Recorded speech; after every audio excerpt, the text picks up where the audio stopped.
Baik, kita pindah ke masalah berikutnya. Kata Ibnu Qudamah rahimahullahu taala, wa min sifatillah ta'ala annahu al-fa'alu lima yurid. Dan dari sifat Allah taala, Allah itu al-fa'al, maha berbuat, lima yurid, terhadap apa yang ia kehendaki. Nah, ini kalau dihitung ini, al-fa'al lima yurid, ini masuk ke dalam sifat yang ke-17 ya. Masuk ke dalam sifat yang ke-17. Al-fa'al lima yurid. Atau ke-18. Nah. Baik, kata beliau, Ibnu Qudamah sekarang masuk di dalam masalah al-qada' wal qadar. Nah, kata beliau faslun. Al-qada' wal qadar. Tentang qada' dan qadar. Qada' dan qadar. Kalimat waw di sini, qada' dan qadar, seakan-akan Ibnu Qudamah membedakan antara makna qada' dan qadar. Dibedakan antara makna qada' dan qadar.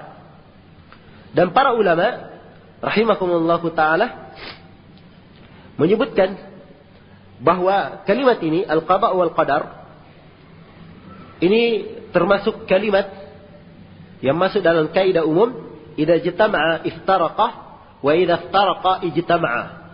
Kalau disebutkan secara bersama, maknanya berbeda. Seperti di sini qada wal qadar, bersamaan disebut. Maknanya berbeda. Tapi kalau disebutkan secara terpisah, maka maknanya sama. Iya. Jadi kalau disebutkan Allah menakdirkan begini, misalnya dalam satu nas, maka di sini takdir itu bermakna qada. Iya. Atau di dalam nas lain, wa qada rabbuka, dan Rabbmu mengqada.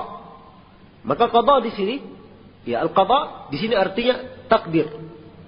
Ini kalau terpisah penyebutannya. Kalau bersama maknanya beda. Ya. Kalau berpisah maknanya sama.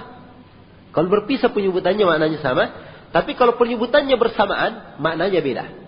Kalau penyebutannya bersamaan, maka al-qadar itu maksudnya takdir yang ditakdirkan oleh Allah Subhanahu wa taala fil azal. Ya. Takdir yang paling terdahulu. Naam. Yaitulah ilmunya Allah Subhanahu wa taala dan apa yang ditulis di Lauhul Mahfuz. Itu maksud takdir di situ. Kalau disebutkan secara bersamaan. Dan qada kalau disebutkan secara bersamaan itu bermakna al-khalq. Ya, bermakna pengadaannya, ditakdirkan ini ada, ditakdirkan ini tidak ada. Nah, demikian. Beliau sekarang Ibnu Qudamah mulai masuk menjelaskan tentang masalah takdir. Dan pembahasan tentang masalah takdir ini adalah termasuk prinsip pokok dalam syariatul Islam. Kita lihat beberapa sisi pentingnya. Ketika Jibril bertanya kepada Nabi sallallahu alaihi wasallam tentang iman, maka Nabi berkata, al-imanu an tu'mina billah. Kamu beriman kepada Allah, wa malaikatihi, dan kepada para malaikatnya, wa kutubihi, wa rusulihi, kepada kitab-kitabnya, rasulnya, wal yaumil akhir, dan kepada hari akhirat. Jadi di awal hadis an tu'mina, kamu beriman kepada Allah. Setelah itu yang lainnya diikuti. Tidak disebut dengan kalimat kamu beriman, cuma diikutkan saja. Kamu beriman kepada Allah dan para malaikatnya. Begitu sampai takdir, diulangi lagi. Dan an tu'mina bil qadari khairihi wa syarri. Dan hendaknya kamu beriman kepada takdir yang baik dan buruk. Ditekankan tentang masalah takdir ini. Kemudian sisi yang kedua, pentingnya masalah ini, ya, pembahasan tentang masalah takdir ini termasuk pembahasan yang kelompok-kelompok sesat, ya, sesat di dalamnya sejak zaman dahulu.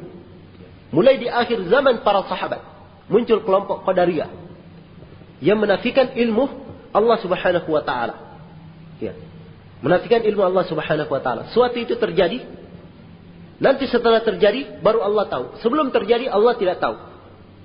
Orang-orang Qadariyah. Nah, karena itu Ibnu Qudamah di sini, karena ini masalah termasuk masalah yang sensitif, kemudian masalah yang banyak kaum muslimin rancu oleh syubhat-syubhat orang-orang yang menyimpang dalam bab ini, Ibnu Qudamah menyebutkannya walaupun dengan penyebutan ringkas, tetapi beliau menyebut poin-poin di sini tentang masalah takdir. Secara global, apa yang beliau sebutkan di sini, semuanya ya bisa kita simpulkan ada 14 poin berkaitan dengan masalah takdir. Iya. Nah, yang pertama, kata Ibnu Qudamah, wa min sifatillahi ta'ala annahu al-fa'alu lima yurid. Dan dari sifat Allah Ta'ala, Allah itu maha berbuat apa yang Allah kehendaki. Iya.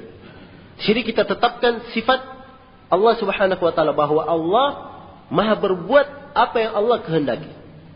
Iya. Kalimat lima yurid, apa yang Allah kehendaki, menunjukkan Allah mempunyai kehendak. Allah mempunyai kehendak. Nah, dan iradah di sini, kalimat iradah itu kehendak Allah Subhanahu wa Ta'ala terbagi dua di dalam nusus asy-syariah. Iradah yang pertama dikatakan iradah al-kauniyah. Iradah al-kauniyah, yaitu kehendak Allah Subhanahu wa Ta'ala al-kauniyah. Nah, al-kauniyah ini bermakna al-masyiah. Seperti firman Allah Subhanahu wa Ta'ala, "Faman yuridillahu an yahdiyahu yashrah sadrahu lil-Islam, wa man yurid an yudillahu yaj'al sadrahu dayiqan haraja." Siapa yang Allah Subhanahu wa Ta'ala hendaki padanya, ya. Siapa yang Allah berkehendak, siapa yang Allah hendaki ia mendapatkan petunjuk, maka Allah akan membuat dadanya itu lapang menerima keislaman. Dan siapa yang Allah berkehendak ia sesat, maka Allah akan membuat dadanya itu sempit, haraja, penuh dengan rasa berat menerima hal tersebut. Nah, baik. Jadi sini iradah kauniyah. Iradah yang kedua, iradah syar'iyah. Kehendak Allah yang syar'i. Kehendak Allah yang syar'i ini bermakna mahabbah, kecintaan Allah. Allah cinta kepadanya. Kalau iradah Allah al-kauniyah ini maknanya al-masyiah. Dipahami ini ya, ini termasuk kaidah penting. Ya, kalau paham ini, insyaallah akan selamat dari berbagai macam syubhatnya orang-orang yang sesat di bidang ini. Sebab kaum muslimin kadang disibukkan di dalam masalah ini. Nah, jadi iradah yang kedua, iradah asy-syar'iyyah, yaitu kehendak Allah bermakna Allah mencintainya. Seperti firman Allah Subhanahu wa Ta'ala, "Wallahu yuridu ayyatuba 'alaikum."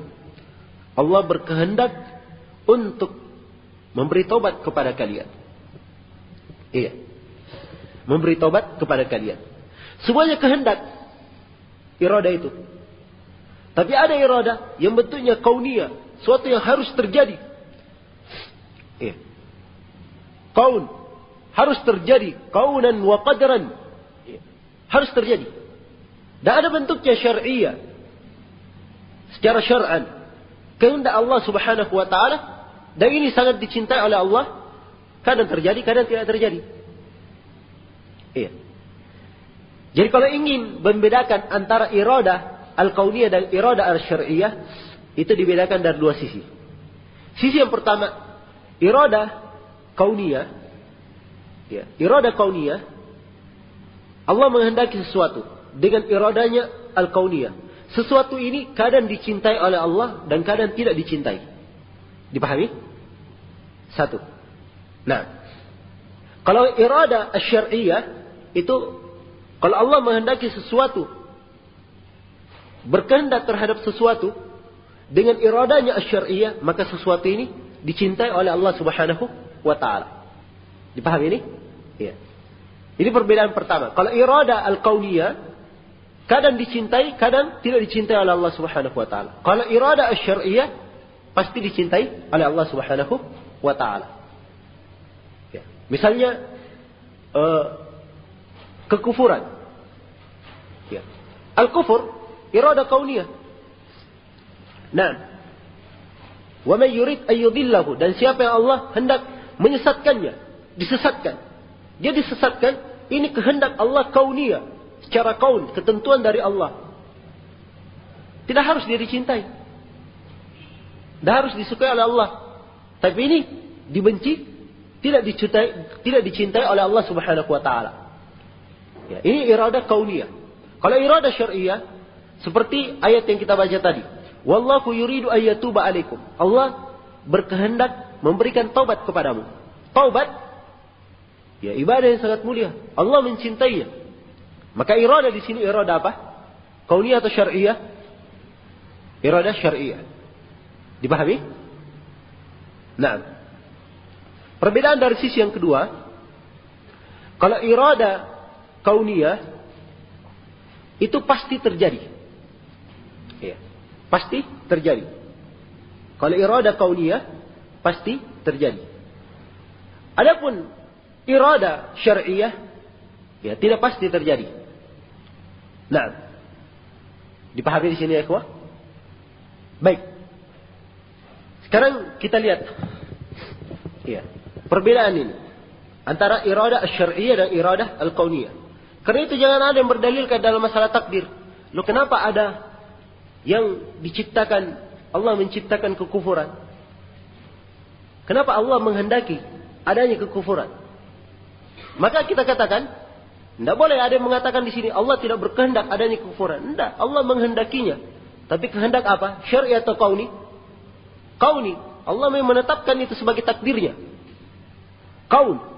Tapi tidak dicintai oleh Allah Subhanahu wa taala. Terus kalau tidak dicintai oleh Allah, kenapa dilakukan? Ya. Ada yang bertanya lagi begitu. Maka jawabannya, segala sesuatu itu semuanya baik di sisi Allah Subhanahu wa taala. Tidak ada yang baik, tidak ada yang tidak baik dinisbahkan kepada Allah. Kekufuran dari satu sisi itu adalah perkara yang baik di sisi Allah Subhanahu wa taala. Allah menjadikannya kekufuran itu dengan hikmahnya yang maha tinggi. Dengan kekufuran ini bisa dibedakan antara orang yang mukmin dan orang yang jujur dalam keimanan dan tidak, ya, orang yang menyimpang dan seterusnya. Nah, ini kehendak Allah dari sisi ini baik. Tapi dari sisi dia ini kekufuran itu dibenci oleh Allah Subhanahu wa taala. Secara kaum. Dipahami ini? Nah, ini termasuk metode-metode penting yang harus kita pahami di dalam memahami masalah takdir ini. Jadi iradah itu terbagi dua. Ada iradah kauniyah dan ada iradah syar'iyah. Ya, pahami saja dulu ini. Ya. Insyaallah taala kalau paham ini akan banyak membantu. Ya, di dalam memahami masalah-masalah takdir. Sehingga kalau muncul pertanyaan-pertanyaan seperti itu, ya dari syaitan, jin maupun manusia, maka ya kalau paham tentang masalah pembagian iradah ini, dia akan bisa membedakan.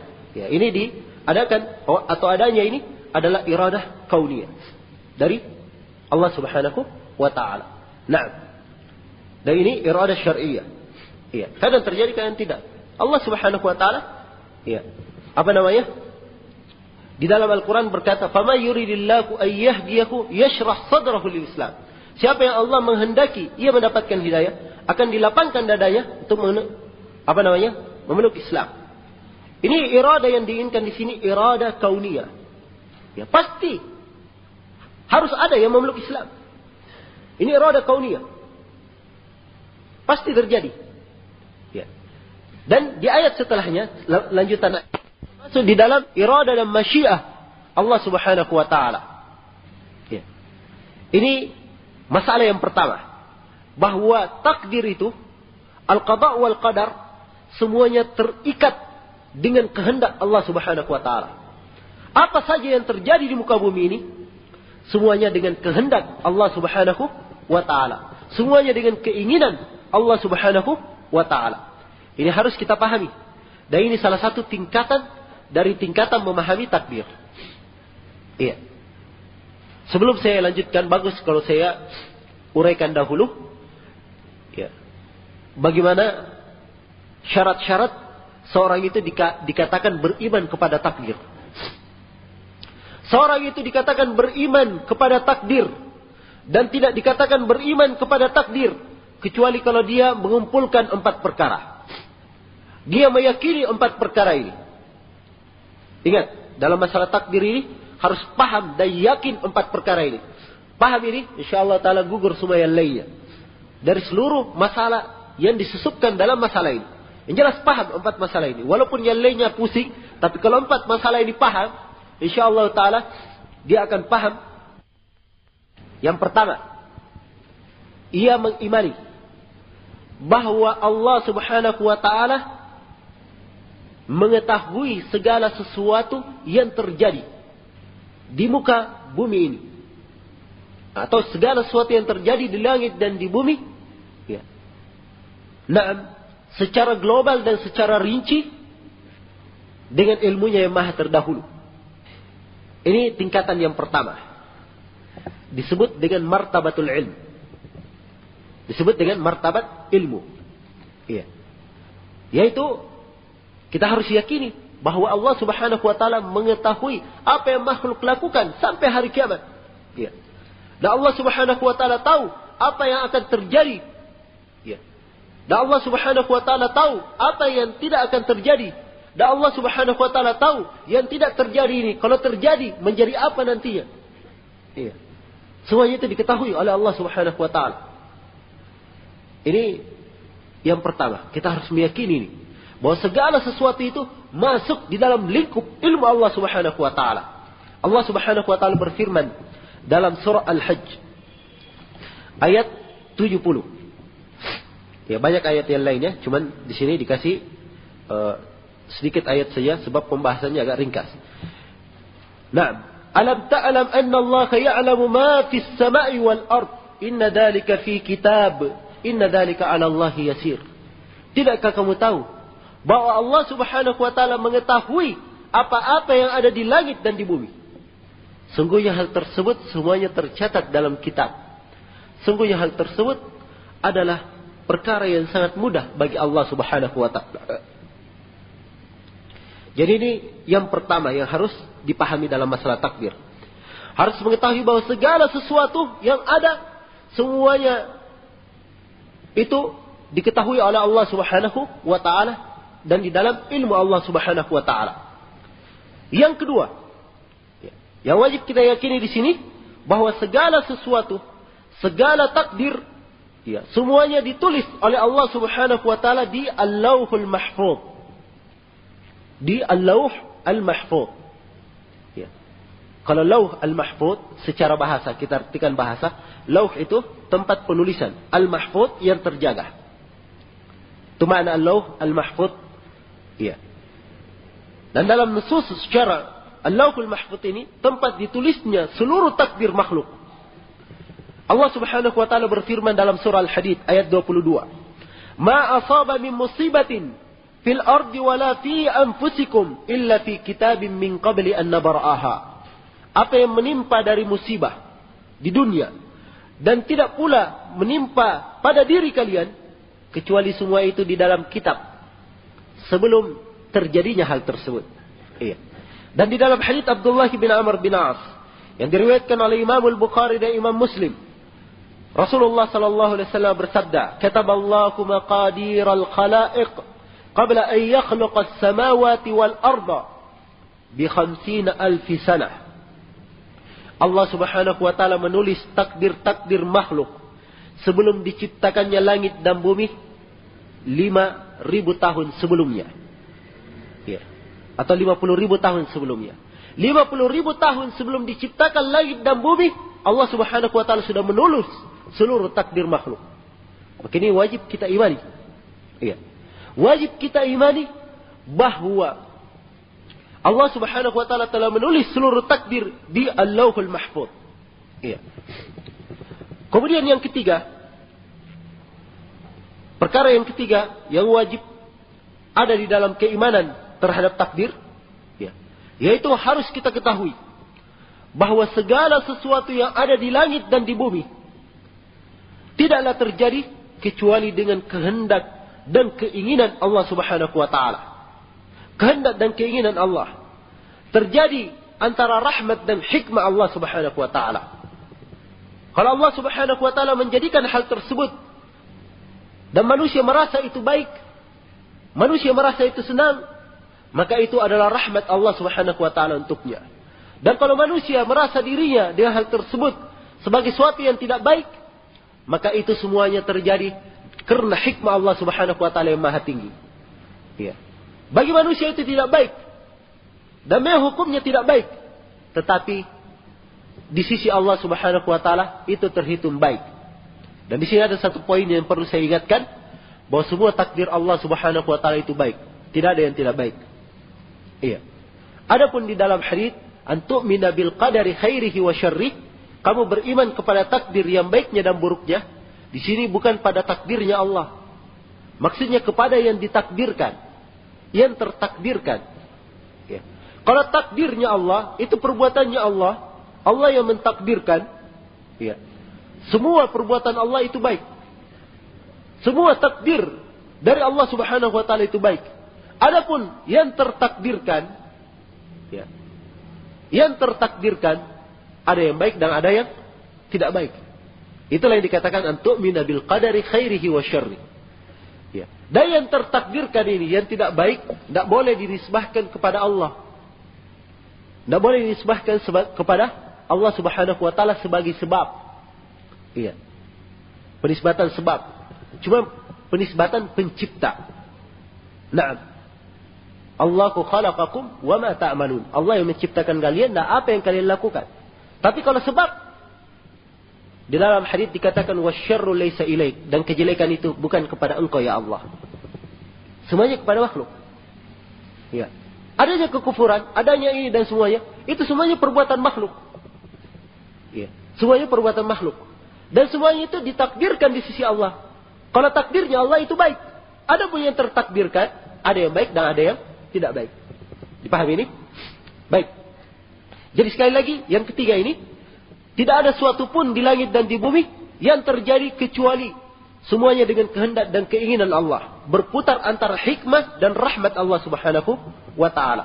Allah Subhanahu wa ta'ala berfirman dalam surah Al-Qamar, ayat 49. Inna kulla syai'in khalaqanahu biqadar. Sungguhnya kami menciptakan segala sesuatu dengan takdir. Menunjukkan bahwa segala sesuatu itu ditakdirkan oleh Allah, dikehendaki oleh Allah. Nah, dan juga ayat yang disebutkan oleh Ibnu Qudamah nanti, faman yuridillahu ayyahdiyahu.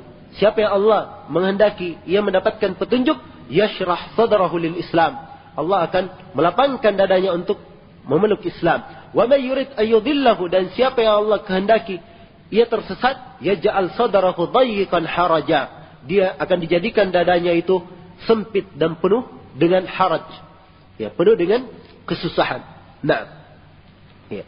Maka segala sesuatu itu dengan kehendak Allah Subhanahu wa taala. Baik.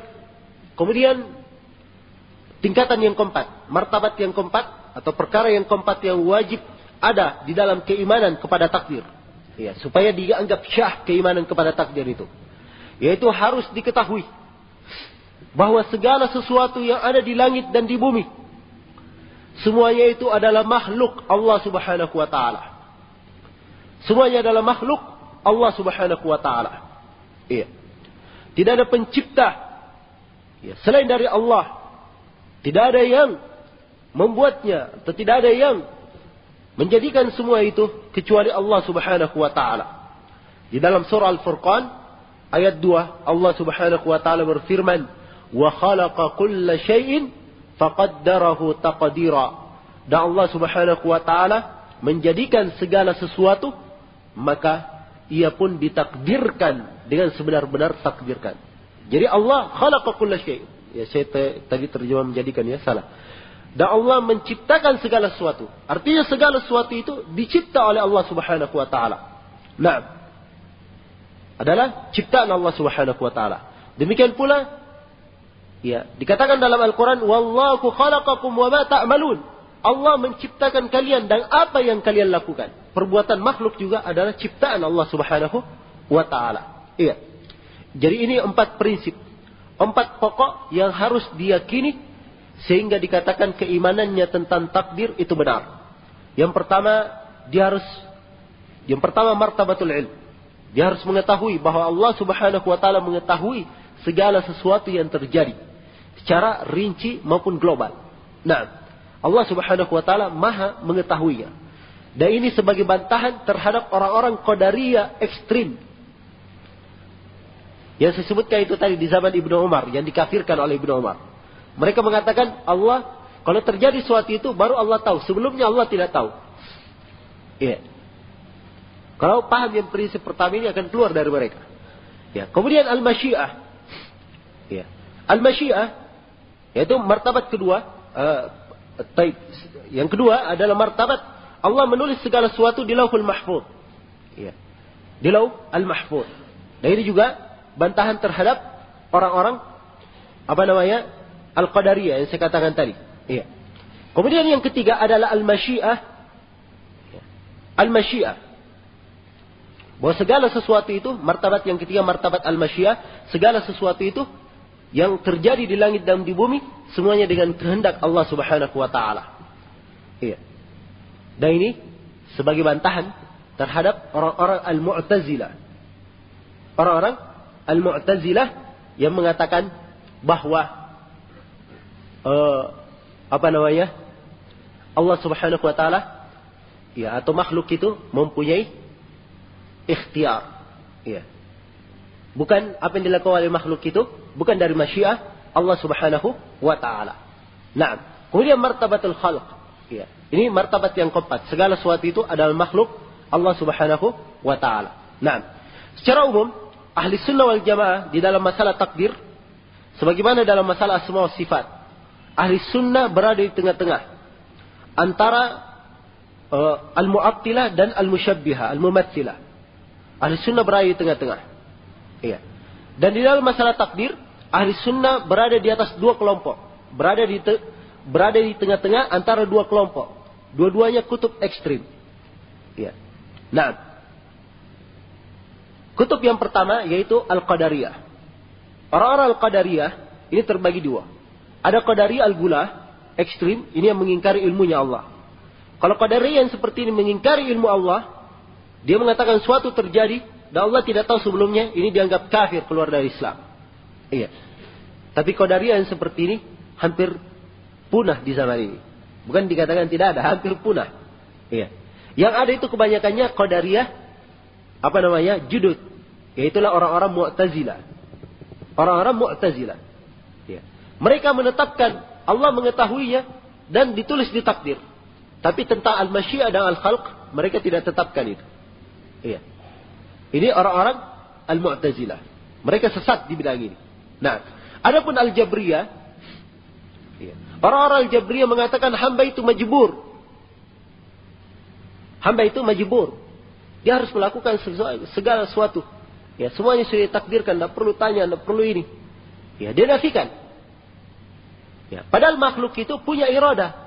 Makhluk punya ikhtiar, punya kehendak. Tapi kehendaknya makhluk ini ikut kepada kehendak Allah Subhanahu wa taala. Itu kalau keyakinan ahli sunnah. Tapi al-Jabriyah tidak. Seakan-akan prinsipnya al-Jabriyah seperti perkataan seorang penyair. Alqahu fil yammi maktufan wa qala lahu iyyaka an tabtalla bil ma'i. Dia dilempar ke laut dalam keadaan diikat kedua tangannya. Dia katakan kepada orang yang dilempar ke laut ini, hati-hati kamu, jangan kamu dikena air. Ya. Kan dilempar ke laut terikat, pesannya hati-hati, jangan sampai kamu kena air. Padahal terikat kedua tangan. Ya. Ini keadaannya orang Jabriyah. Ya. Jadi seperti itu makhluk katanya. Dilempar saya masuk sini sudah. Ya. Akhirnya mereka jatuh dalam kesesatan, jatuh dalam maksiat. Wah, ini sudah ketentuan dari Allah Subhanahu wa taala. Iya. Sudah ketentuan dari Allah. Ya. Jatuh dalam berbuat ini, kafir dia. Oh, itu kan sudah ketentuan dari Allah Subhanahu wa taala. Nah, ini adalah termasuk poin-poin kesesatan dalam masalah takdir. Nah, karena itu Ibnu Qudamah di sini membawakan prinsip-prinsip yang global memang beliau sebutkan, tetapi dasar-dasar pokok di dalam masalah takdir. Baik, tadi kita sudah baca poin yang pertama, ya, bahwa segala sesuatu itu qada dan takdir Allah Subhanahu wa taala itu terikat dengan masyiah dan irada Allah Subhanahu wa taala. Kemudian kata Ibnu Qudamah, dan ini masalah yang kedua. Disebut di sini oleh Ibnu Qudamah. Kata beliau, "Wa laysa fil alami syai'un yakhruju an taqdirihi." Ya. "Wa la yasduru illa an tabdirihi, illa an tadbirihi." Kata beliau, tidak ada satupun di alam ini yang keluar dari takdirnya. Dan tidak ada yang muncul di alam ini kecuali dari pengaturan Allah Subhanahu wa taala. Ini menunjukkan bahwa masalah yang kedua di sini tentang masalah umum al-qada wal qadar. Qada dan qadar Allah itu umum pada seluruh makhluk. Ya. Merata, semuanya kena takdir Allah Subhanahu wa taala dan qada'nya. Tidak ada satupun di alam ini yang keluar dari takdir Allah. Dan tidak ada satupun di alam ini keluar atau muncul kecuali dari pengaturan Allah Subhanahu wa taala. Iya. Kemudian kata Ibnu Qudamah, kata beliau, wala mahida 'anil qadaril maqdur, dan tidak ada tempat lari, iya, dari takdir yang telah ditakdirkan. Ini masalah yang ketiga.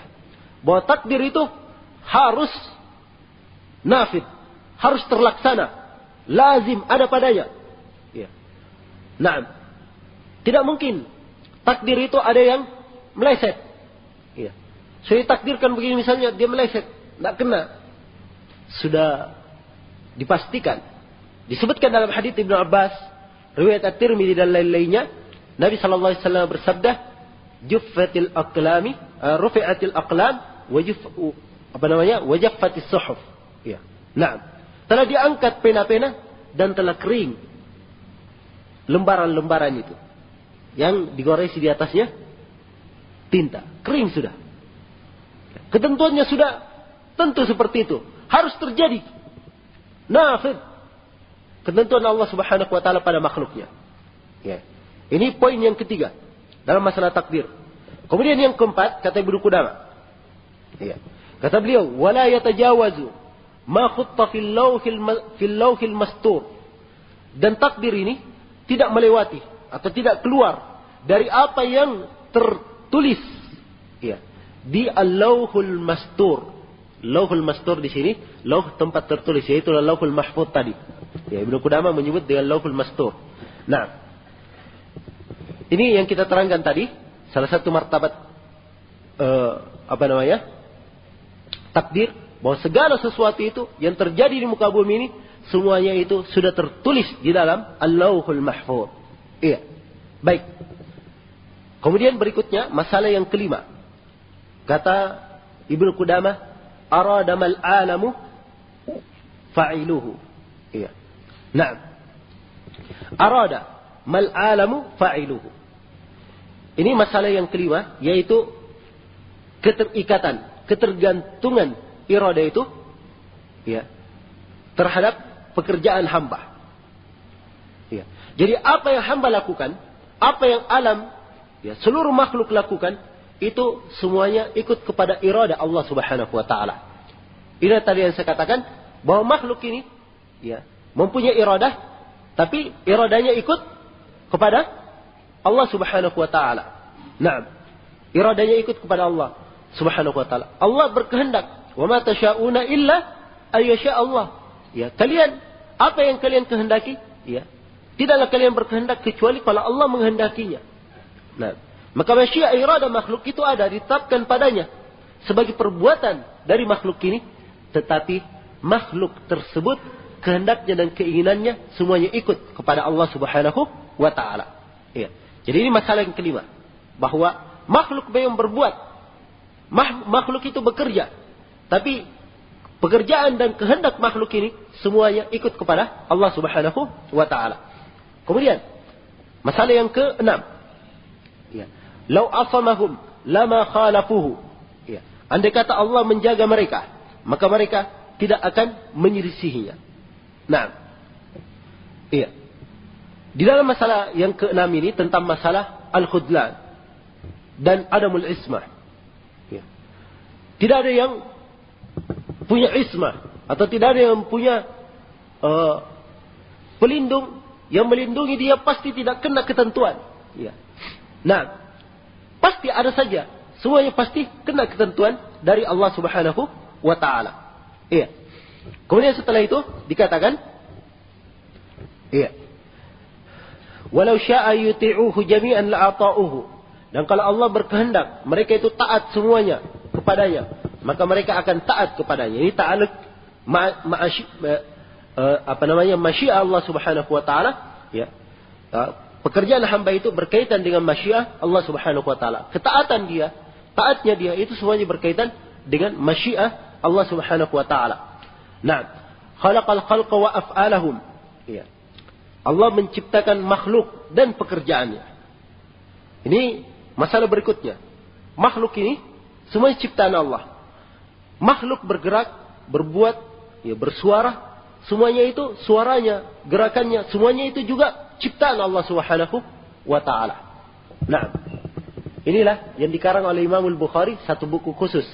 Judulnya Khalqi Af'alil Ibad. Makhluknya pekerjaan hamba. Iya. Dan beliau sebutkan ayat yang kita bacakan tadi, wallahu khalaqakum wa ma ta'malun. Allah yang menciptakan kalian dan apa yang kalian lakukan. Jadi penciptanya pada kalian dan apa yang kalian lakukan. Dan juga Allah Subhanahu wa taala atau di dalam hadis Hudzaifah, ya Rasulullah sallallahu alaihi wasallam bersabda, "Na'am, innallaha sani'un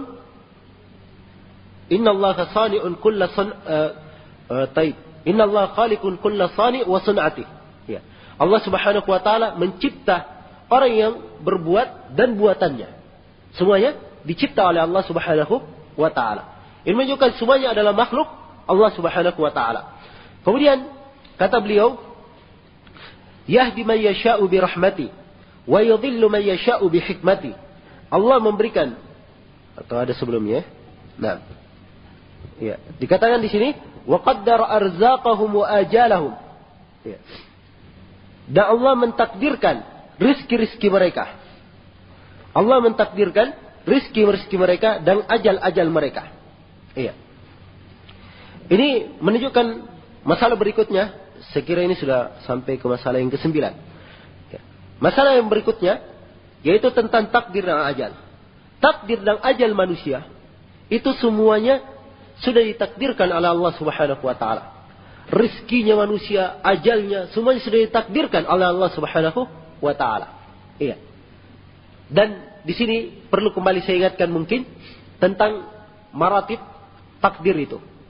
Ya. Jadi takdir itu, penulisan yang pertama takdir di Lauhul Mahfuz, ditulis semuanya. Setelah diciptakannya makhluk, ada penulisan takdir berikutnya. Ini tingkatan penulisan yang kedua. Kemudian penulisan yang ketiga, itu penulisan takdir ketika akan ditiupkan ruh ke rahim ibu. Di situ ditulis takdirnya. Maka ditulislah di situ 4 perkara. Nah, ditulis rizkinya, amalnya, kemudian umurnya, kemudian dia ini orang yang beruntung atau orang yang merugi. Iya. Ini penulisan yang ketiga di perut ibu. Kemudian ada takdir, itu takdir tahunan. Iya. Penulisan takdir tahunan. Nah, itulah pada malam Lailatul Qadar. Nah, fiha yufraku kullu amrin. Pada malam itu yufraku kullu amr. Iya. Ini penulisan takdir yang keempat. Dan ada penulisan takdir atau tingkatan takdir penulisan yang kelima, yaitu penulisan setiap hari. Kulla yawmin huwa fi sya'an. Iya. Dialah Allah setiap harinya fi sya'an. Nah, ini penulisan takdir ini maratibnya disebutkan oleh Ibnu Al-Qayyim rahimahullahu taala di dalam kitab beliau Syifa'ul Alim. Nah, jadi tingkatan-tingkatan penulisan takdir. Karena itu jangan ada yang merasa bingung. Ya. Kenapa kita diperintahkan untuk berdoa? Ya, misalnya minta tambahan rizki, ya, atau minta rizki, minta ilmu. Ya. Nah, kemudian disebutkan dalam hadis, siapa yang menyambung silaturahminya akan dipanjangkan umurnya dan diluaskan rizkinya. Ya. Ada yang bertanya, loh, bukankah rizki itu sudah digariskan, sudah ditentukan? Ya. Kita katakan rizki sudah digariskan, sudah ditentukan, tercatat oleh para malaikat. Dan berubah. Yang berubah itu yang mana? Yang berubah catatan yang di tangan malaikat ketika ditiupkan ruh. Adapun di Lauhul Mahfuz itu tidak berubah. Dan perubahan yang di tangan malaikat ini itu pun sudah tercatat di Lauhul Mahfuz. Ya, sudah tercatat di Lauhul Mahfuz. Ya, baik. Ini sekarang prinsip-prinsip pokok ya. Hendaknya dipahami, diyakini dengan baik. Nah, adapun masalah kalau begitu untuk apa kita beramal ya, atau berhujjah dengan takdir dalam maksiat, ini kita akan bahas. Ya, kita akan bahas insyaallah. Baik. Kemudian kata beliau, kitab Syekh Ibnu Utsaimin. Tertulis di kitab dari cetakan Syekh Ibnu Utsaimin, yahdi may yasha'u bi hikmati. Saya punya di sini 3 cetakan atau dari 3 nuskha. Kalimat yahdi may yasha'u, ya, lafadznya begini, yahdi may yasha'u bi rahmatihi wa yudhillu may yasha'u bi hikmatihi. Ya begitu. Diperbaiki ya. Yahdi may yasha'u bi rahmatihi wa yudhillu may yasha'u bi hikmatihi. Ini tingkatan yang ke-10 atau masalah yang ke-10 dalam masalah takdir. Tentang masalah kesesatan dan petunjuk. Ya. Orang mendapatkan petunjuk takdir Allah Subhanahu wa taala. Orang disesatkan itu semuanya adalah takdir Allah Subhanahu wa taala. Allah menyesatkan seorang dengan hikmahnya. Allah memberikan petunjuk kepada seorang dengan rahmatnya. Nah, lihat, diberikan petunjuk dengan rahmat baginya. Dia disesatkan semuanya hikmah di sisi Allah Subhanahu wa taala. Dan Allah Subhanahu wa taala Maha mempunyai hikmah. Nah, Allah Subhanahu wa taala Maha mempunyai hikmah. Baik. Ini 10 masalah. Kemudian setelah itu pengarang di sini membawakan dalil-dalil tentang 10 masalah ini. Kemudian beliau ikutkan lagi 4 masalah lainnya sehingga menjadi 14 masalah. Kita baca dulu dalil-dalil yang beliau akan sebutkan. Nah, kata beliau, qala Allah Ta'ala berfirman, la yus'alu amma yaf'alu wa hum yus'alun. Dialah Allah yang tidak ditanya tentang apa yang ia lakukan, wa hum yus'alun, dan mereka ditanya. Ini ayat terkandung di dalamnya apa yang kita uraikan tadi.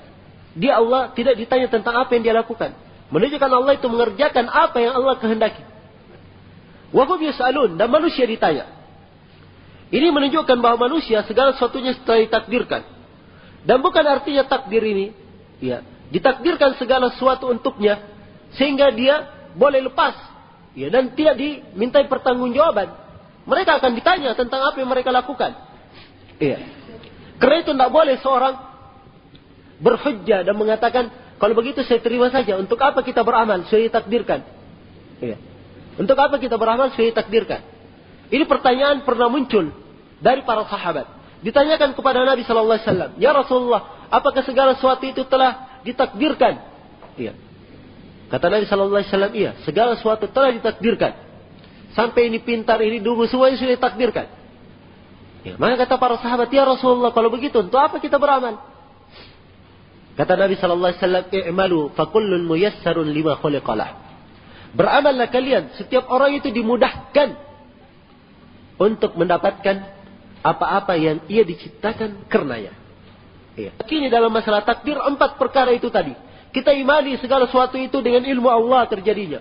Kita imani segala sesuatu itu atau segala sesuatu yang terjadi itu diketahui oleh Allah. Kita imani bahwa segala sesuatu tertulis dalam Lauhul Mahfuz. Kita imani bahwa segala sesuatu terjadi dengan kehendak Allah Subhanahu wa taala, dan kita imani bahwa segala sesuatu itu, ya, adalah makhluk Allah Subhanahu wa taala. Kan begitu? Ini yang perlu kita pahami. Nah, kalau seorang mengimani ini, maka dia paham tentang masalah takdir. Adapun kamu tidak tahu apa yang ditakdirkan kepada kamu. Kamu tidak tahu kamu ini beruntung atau merugi. Ya. Kalau kamu tidak tahu apa nasibmu, maka untuk apa kamu berkata, saya terima pasrah saja. Ya. Kalau begitu apa gunanya diutus Nabi dan Rasul memberi peringatan dan menunjuki manusia kepada kebaikan? Apa gunanya diturunkan kitab-kitab suci berisi petunjuk, ya, anjuran kepada kebaikan dan larangan menjauhi kejelekan? Ya. Semuanya ini hikmah dari Allah Subhanahu wa taala. Tapi di situ tadi kita pahami bahwa takdir itu sudah merupakan ketentuan dari Allah Subhanahu wa taala. Iya. Baik. Qala Allah Ta'ala, ayat berikutnya. Allah Ta'ala berfirman, "Inna kulla syai'in khalaqnahu biqadar."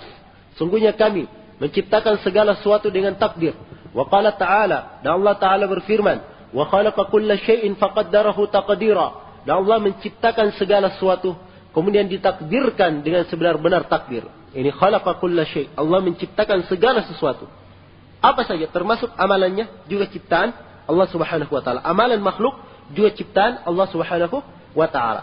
Wa qala ta'ala, dan Allah taala berfirman, "Ma asaba min musibatin fil ard wala fi anfusikum illa fi kitabim min qabli an nabra'aha." Apa yang menimpa kalian dari musibah di dunia, di bumi, dan tidak pula menimpa kalian pada diri-diri kalian, kecuali semuanya itu dalam suatu kitab sebelum terjadinya hal tersebut.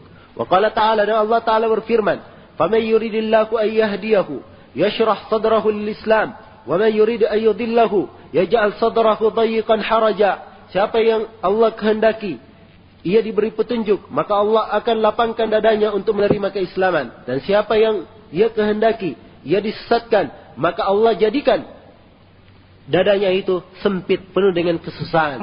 Dari Ibnu Umar meriwayatkan, anna Jibril alaihi salam qala lin Nabi sallallahu alaihi wasallam. Jibril berkata kepada Nabi sallallahu alaihi wasallam. Iya. Ini bukan dari Ibnu Umar ya. Kalau ini riwayat Umar bin Khattab. Mungkin di sini ada yang jatuh dalam cetakan ini. Coba saya cocokkan dengan cetakan lain. Iya, sama ya. Iya. Bukan Ibnu Umar yang meriwayatkan. Yang meriwayatkan ini Umar bin Khattab. Ya mungkin ada yang jatuh. Ibnu Umar an Umar. Ibnu Umar dari ayahnya Umar bin Khattab. Sebab yang meriwayatkan hadits ini, hadits Jibril, Umar bin Khattab. Anna Jibril alaihi salam qala lin Nabi sallallahu alaihi wasallam mal iman. Sungguhnya Jibril berkata kepada Nabi sallallahu alaihi wasallam mal iman. Apakah iman itu? Qala an tu'mina billah. Beliau berkata engkau beriman kepada Allah, wa malaikatnya, wa kutubihi, dan kitab-kitabnya, wa rusulihi, dan para rasulnya, wal yaumil akhiri, dan hari akhirat, wal qadari khairihi wa syarrihi, dan takdirnya yang baik dan buruk. Takdir yang diinginkan di sini yang tertakdirkan, al-maqdur. Itu yang kita katakan. Yang tertakdir.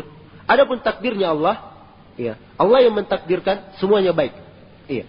Adapun takdirnya yang tertakdirkan, yang terjadi setelah ditakdirkan, ada yang baik dan ada yang buruk. Semuanya itu diimani.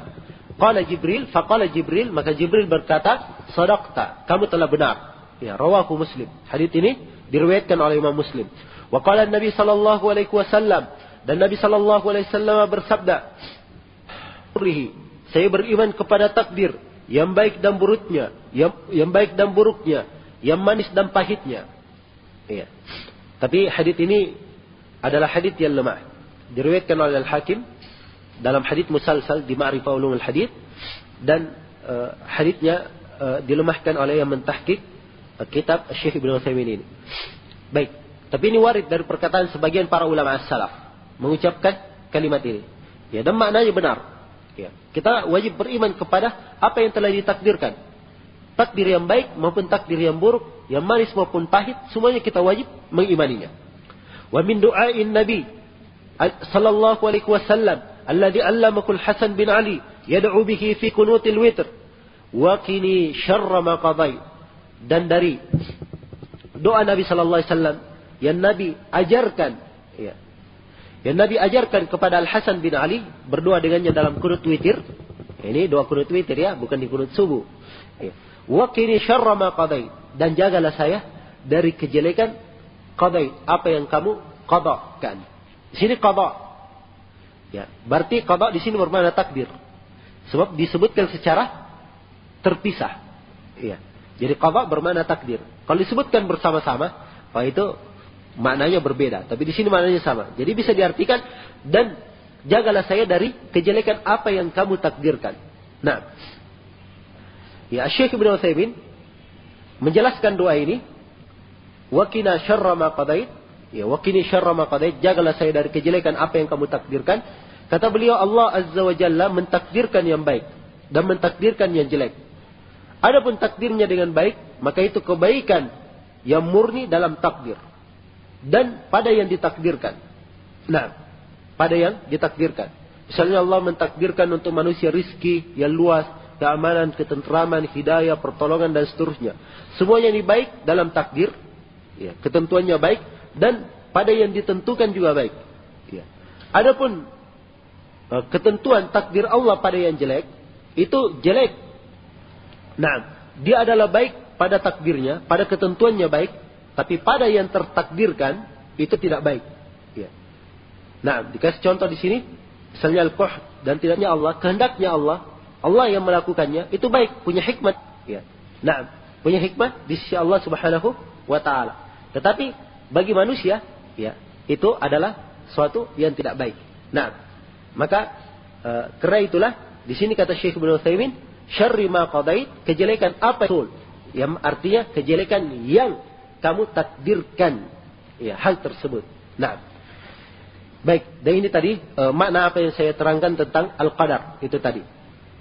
Kemudian kata Ibnu Qudamah rahimahullahu taala, wa naj'alu qada' Allahi wa qadrahu wa la naj'alu qada' Allahi wa qadrahu hujjatan lana fi tarki awamirihi wa ijtinabi nawahihi bal yajibu an nu'min wa na'lam anna lillahi 'alaina al-hujjah la yakuna lin-nasi 'ala Allahi hujjatun ba'da ar-rusul. Ini masalah yang ke-11, yaitu masalah berhujjah dengan takdir dalam maksiat. Iya. Sekarang apakah boleh seorang itu berhujjah dengan takdir dalam maksiat? Jatuh dia dalam maksiat, jatuh dalam penyimpangan, tidak di atas ketaatan. Dia berkata, oh ini sudah takdir Allah tuh. Kata Ibnu Qudamah, la naj'alu qada' Allah wa qadrahu hujjatan alaina. Tidak boleh kita menjadikan takdirnya Allah sebagai hujjah untuk kami, hujjah untuk kita pakaikan sebagai dalil fi tarki awamirihi, untuk meninggalkan perintahnya, wajtinabi nawahi, ya, dan menjauhi apa namanya? Di sini menjauhi larangannya. Ya kurang cocok ya. Kayaknya cocok tikabi nawahi gitu, menjalani larangannya. Kan begitu, ijtinab. Tapi dari sisi makna tidak cocok. Ya. Jadi kita tidak menjadikan qada Allah dan takdirnya hujjah bagi kami dalam meninggalkan perintahnya. Jadi jangan jadikan takdir dalam meninggalkan perintah. Kan begitu? Perintah kan harus dilaksanakan. Kalau larang hujjah untuk menjalankan larangan, kan begitu harusnya. Tapi di sini dikatakan meninggalkan larangan. Kurang tepat saya kira. Harusnya dikatakan irtikab nawahihi. Ya mungkin begitu tepatnya, ada kesalahan tulis mungkin. Wallahu taala alam. Ala kulli hal, poin pembahasan, boleh seorang itu menjadikan takdir dan ketentuan Allah Subhanahu wa taala sebagai hujjah, sebagai dalil untuk dia. Ya. Dia berdalilkan dengan itu, dia meninggalkan perintah Allah. Kenapa kamu tidak salat? Sudah ditakdirkan oleh Allah saya begini. Kenapa kamu tidak haji? Saya sudah ditakdirkan oleh Allah Subhanahu wa taala tidak haji. Kenapa kamu tidak melakukan ini? Ketaatan tersebut itu kan sudah takdir Allah Subhanahu wa taala, saya tidak lakukan. Demikian pula ketika dia jatuh dalam maksiat, berbuat zina, kemudian ini dan seterusnya. Ya kamu fulan, kenapa kamu seperti itu? Ya, kita ini sudah takdir Allah Subhanahu wa taala. Tidak boleh seperti itu. Kenapa tidak boleh? Yajibu an nu'min, bahkan wajib kita mengimani, wa na'lam, dan kita mengetahui, anna lillahi alaina al-hujjah, Allah telah mempunyai hujjah atas kita. Jadi asalnya tidak boleh begitu, sebab sudah ada hujjah, ada alasan manusia ini harus diberikan hukuman kalau melanggar perintah, tidak melakukan perintah dan melanggar larangan. Iya. Maka asalnya dia diberikan hukuman sebab sudah ada hujjah, yaitu binzalil kutub, diturunkannya kitab-kitab. Adanya kitab Al-Quran, di dalamnya perintah, ya, tentang kewajiban-kewajiban, di dalamnya larangan, meninggalkan maksiat, dosa dan seterusnya, di dalamnya tuntunan yang baik. Kemudian segala sesuatu dalam Al-Quran diterangkan. Ya. Wa bi'itsatur rusul, dan telah diutus Rasul. Nabi yang memperingatkan, menyuruh kepada kebaikan. Tidak satu kebaikan pun kecuali, dan satu kejelekan pun kecuali beliau peringatkan umatnya untuk menjauhinya. Apa gunanya diutus para nabi dan para rasul dan diturunkannya kitab? Ini sudah menjadi hujjah bagi makhluk. Kalau begitu, wah ini sudah ditakdirkan. Tidak boleh, akan sudah ditakdirkan. Ya, kamu sudah diberikan ilmu bahwa ini tidak boleh. Maka tidak boleh jatuh dalam hal tersebut. Ketentuan dari Allah dan sudah sampai kamu. Nah, sudah sampai kepada kamu. Ya. Kalau takdir, ya. Misalnya kamu sudah ditakdirkan dia jatuh dalam zina. Kenapa kamu melakukannya? Kan? Maka kalau dia disiksa juga, dia berdalilkan dengan itu kepadanya, juga telah ditakdirkan perintah kepadamu bahwa orang yang berzina itu akan kena adab. Dia disiksa dengan takdir. Dalam ketentuan Allah. Cuma ini orang salah dalam penggunaan, ya, dalam menggunakan takdir Allah wa ta'ala.